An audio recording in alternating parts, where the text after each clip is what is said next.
Imagine this scene unfolding like a thriller movie's opening shot. The camera panning slowly over a frost-laced suburban street at the crack of dawn, houses still shrouded in the soft blue hues of early light. Quiet except for the distant chirp of awakening birds. And then bam! This relentless banging echoes through the frame, jolting everything to life, pulling me, David, from the cozy haze of sleep. Stumbling down the stairs in my rumpled bathrobe, coffee mug clutched in one hand like a lifeline against the invading chill, steam curling up into the crisp air as I fling open the door, only to be met by this whirlwind of fury embodied in a woman, her face flushed crimson, eyes blazing with self-righteous indignation, phone held aloft like a weapon, the screen already lit with 911 dialed and ready, her voice shredding the morning peace as she accuses my wife, Sophia, of being some illicit intruder, a brazen trespasser who dared to claim residence in our very own home, her shrieks, bouncing off the dew-kissed sidewalks, drawing furtive glances from neighbors behind twitching curtains, their sleepy curiosity turning the ordinary into a spectacle of chaos and confrontation. This wasn't a random act of madness.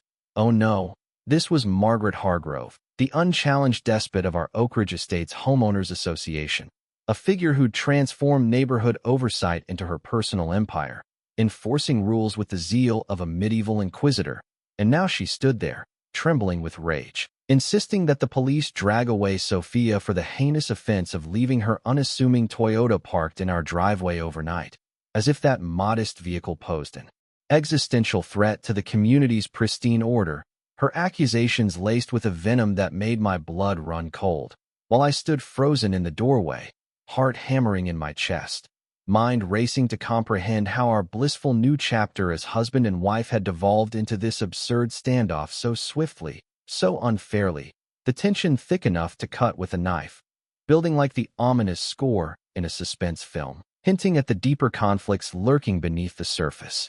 But hold on, let's rewind the reel just a touch, because tyrants like Margaret don't erupt without buildup.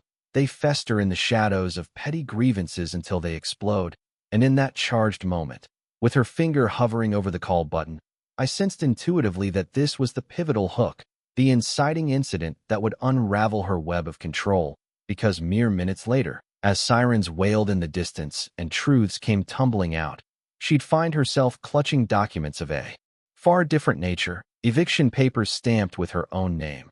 The irony twisting like a plot twist that leaves the audience gasping, setting the stage for a tale of injustice, resilience, and sweet, hard-won retribution. I'm David, 45, the kind of everyday hero who thrives in the rhythm of routine, managing operations at a bustling factory where I troubleshoot machinery before it fails, ensuring everything runs smooth and efficient, a man who prides himself on reliability, mowing the lawn to perfection, settling bills well ahead of deadlines, avoiding drama like the plague, and 3 years ago, I invested my hard-earned savings into this charming split-level home in Oak Ridge Estates for about $300,000, a comfortable enclave of middle-class dreams with monthly HOA dues of $180 covering the manicured lawns and sparkling community pool, a place that promised serenity, not strife, with tree-lined streets and friendly waves from porches, but beneath that facade simmered tensions I hadn't anticipated. Then came Sophia, my 38-year-old bride, a beacon of compassion as a neonatal care specialist at Riverside Children's Hospital, where she navigates the high-stakes world of fragile infants, her shifts filled with beeping monitors and tiny miracles, coaxing life back into the most vulnerable, her empathy boundless, her resolve unyielding, and this weekend was meant to be our milestone. Her official transition into our shared space, boxes brimming with her belongings unloaded from her trusty sedan, the air buzzing with excitement and the scent of fresh starts, until interruption arrived in the form of a sharply dressed figure striding purposefully across the pavement, clipboard poised like a scepter, expression set in stern disapproval. Meet Margaret Hargrove, 58, the HOA's reigning monarch for 4 consecutive terms, a retiree from the county tax assessor's office who channeled her surplus time into micromanaging every blade of grass and driveway detail. Her own residence the envy of the block, a sprawling corner lot with flower beds so flawlessly arranged they bordered on unnatural, petals aligned as if by military decree. And scarcely had Sophia begun unpacking when Margaret materialized, her gaze locking onto the car like it was a blight on her domain, proclaiming violations of overnight parking protocols, insisting multiple vehicles demanded explicit board consent, and worse, spotting what she deemed commercial apparatus through the window, breaching our hallowed residential statutes. Commercial apparatus? It was nothing more than Sophia's essential medical satchel, housing her stethoscope, vital sign monitors, the very instruments that had revived faltering heartbeats in the wee hours, tools of salvation mistaken for contraband.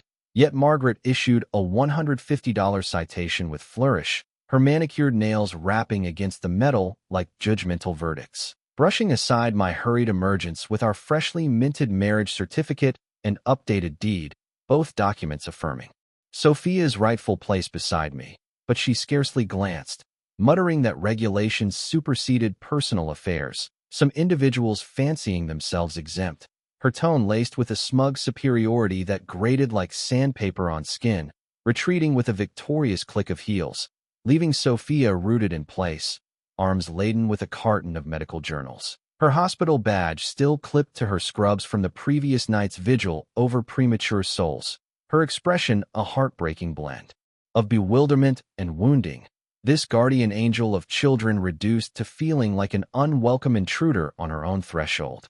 The morning breeze wafted the rich, loamy fragrance from Margaret's impeccable gardens, a stark contrast to the bitterness swelling in my throat as I struggled to maintain composure.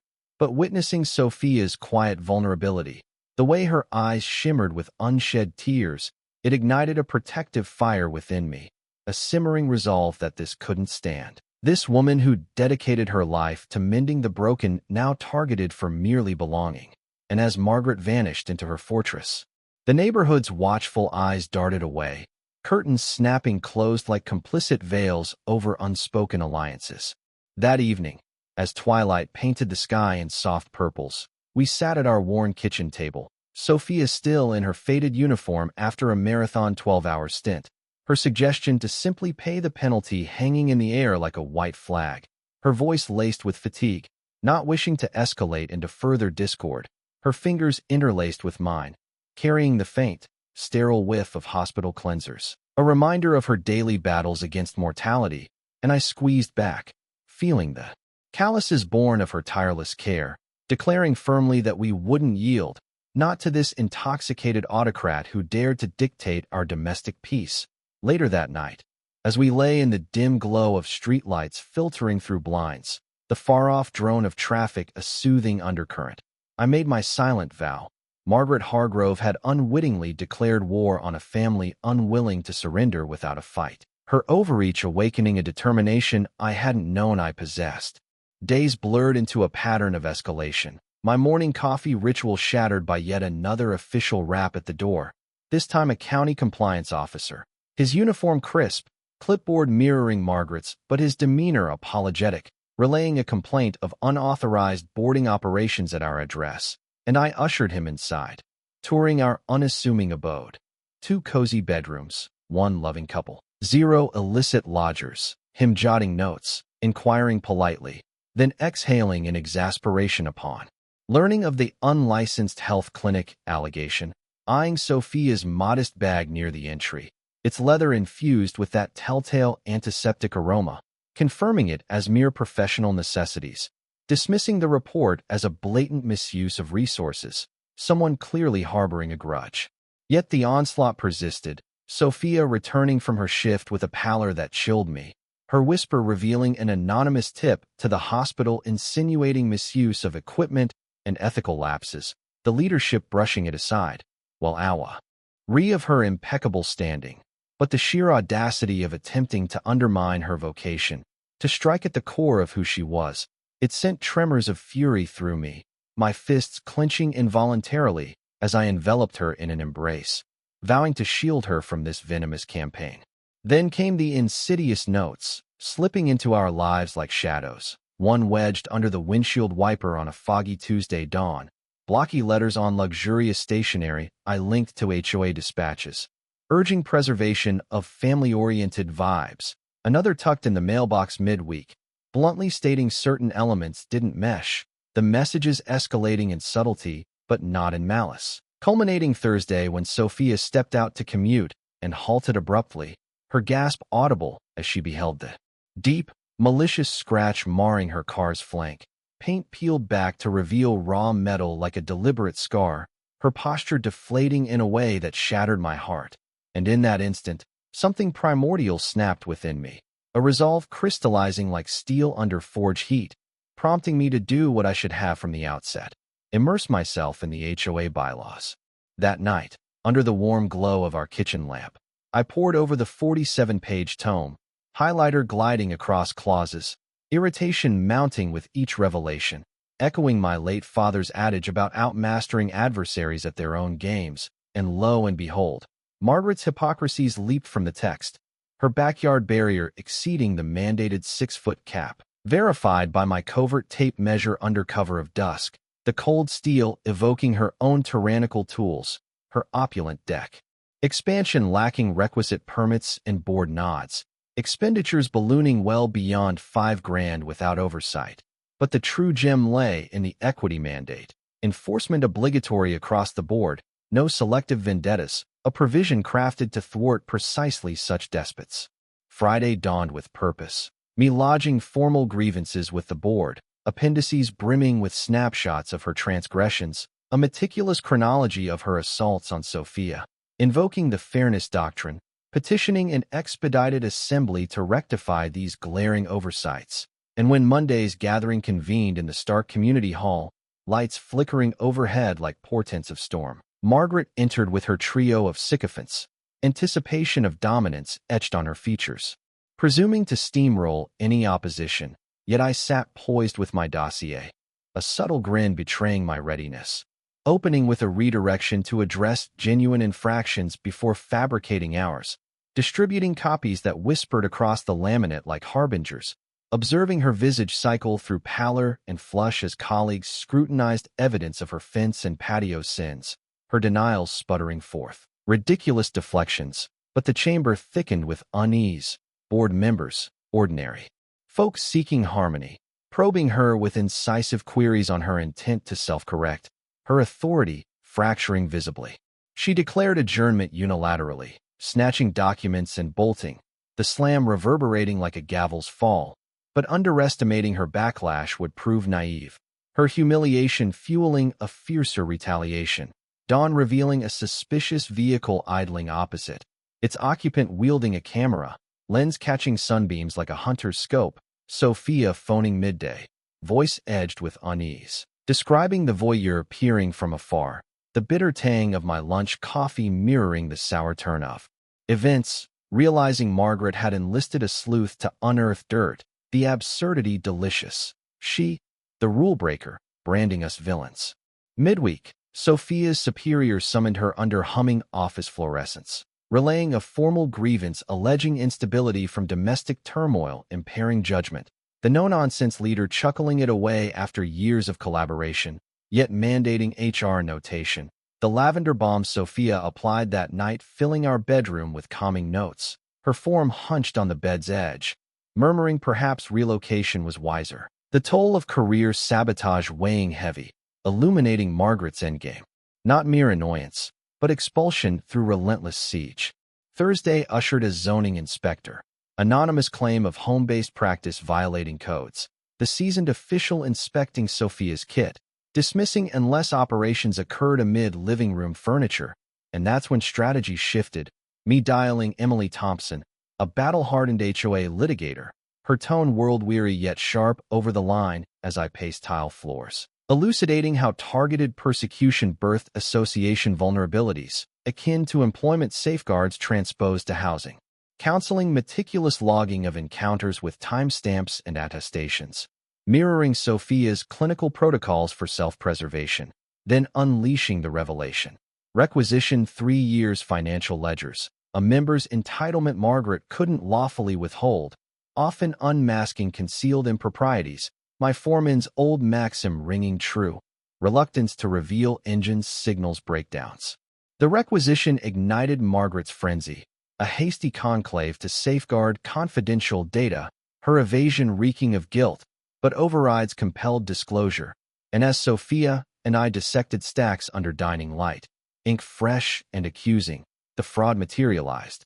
Landscaping packs exclusively to Hargrove Landscaping Services, Robert's venture, $47,000 in phantom crises. Our flawless grounds never endured, absent competitive tenders or approvals for hefty sums, blatant self-dealing, equating to 400 annual pilfer per home. And Sophia's keen eye discerned the rhythm, surges aligning with defiance against Margaret, vengeance subsidized by the oppressed.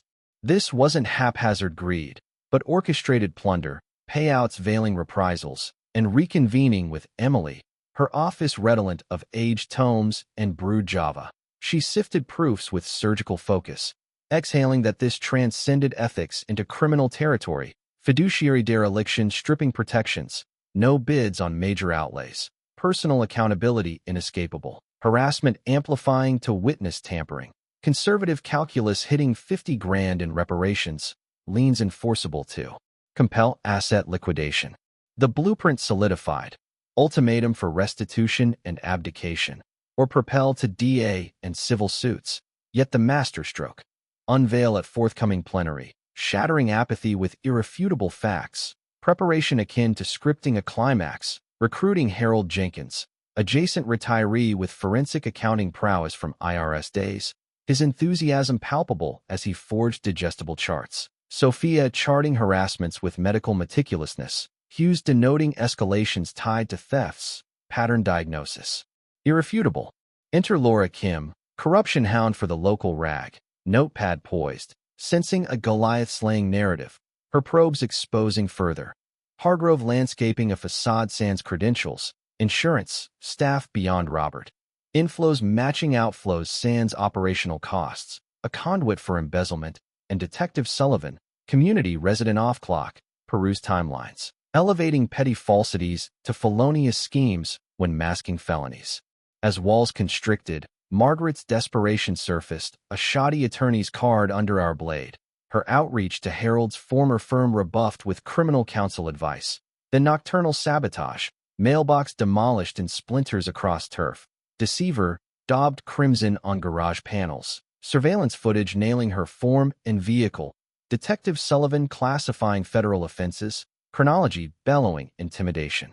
Propaganda ensued, flyers on her signature parchment decrying us as anarchists, yet backlash brewed, residents affixing endorsements, digital forums alive with anecdotes of her despotism, the nadir striking when hospital received another smear, impugning Sophia's fitness around youths, leveraging innocence as dagger, Dr. Lisa Hartman incensed, archiving as persecution, while Robert loitered at premises, chronicling shifts until security banished him amid veiled menaces. Alliance burgeoned, canvassing yielding pledges, Mrs. Ellis recounting ornament penalties, the Ramirez clan hoop bans, quorum swelling for reckoning, Harold's visuals corporate caliber, Laura stationed for captures, Detective Sullivan present as sentinel. Monday thrummed with expectancy, lot crammed pre-dusk, aromas of Joe and decay mingling, hall overflowing, Margaret arriving tardy with retinue, poise faltering at the throng, her preamble railing fabrications. But Harold interjected, protocol prioritizing fiscal review, beam illuminating scarlet flag disbursements, silence shattering into murmurs, outrage cresting as pilferage dawned, expletives whispered, elbows nudging in accord. Margaret howled impropriety, but Detective Sullivan arose, insignia gleaming, docs now evidentiary, counseling quietude. Sophia then addressed, composure unshakable, chronicling torments, bogus alerts, vocational assaults, surveillance at her pediatric sanctuary, revelation stoking ire to revolutionary fervor, ballots tumbling, dethrone, recoup, prohibit, her exodus punctuated by Harold's lean forewarning. Morrow's aurora brought reprisal knocks, Margaret brandishing writs, conviction waning as I proffered our sheaf, serving encumbrances, fraud indictments, persecution claims, her quakes betraying dread, and entered Detective Sullivan's squad, collaring for mendacities, vandalism, federal desecrations, manacles glinting, Laura immortalizing amid ovations, her vows silenced by closure, convoy departing to acclaim. Half year hence, our Greens host Unity Gala, grills sizzling amid juvenile glee, bonds forging over platters, metamorphosis profound, from dread to camaraderie, all from one tyrant's tumble. Judicially, Margaret conceded lesser counts, remitting 65 large, domicile auctioned swiftly, marker a cautionary emblem, Robert shuddering sham for distant legitimacy, Sophia accolade amid regrets, Dr. Hartman advancing her for honors, grace amid adversity extolled. Lute repatriated birth Sophia Jenkins nursing grant, 15 thou nurturing aspirants, 20 erecting adaptive play haven, Harold helming with openness, disclosures routine, verification paramount.